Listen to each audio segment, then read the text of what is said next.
We have three proper fractions here, which means each of these are less than 1. The numerator is less than the denominator. Now we want to compare these three fractions. Which one is the smallest and which one is the largest?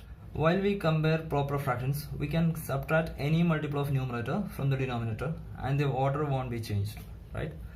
So in the first fraction, I can subtract any multiple of 17 from 72. Now 68 is the multiple closest to 72, so I will do that. 17 divided by 72 minus fourth multiple of 17,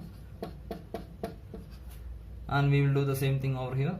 26 divided by 111 minus 4 into 26, and we have 33 divided by 142 minus 4 into 33, and this becomes 17 divided by 4, right? 4, and becomes 26 divided by 7, and this would become 33 divided by 10.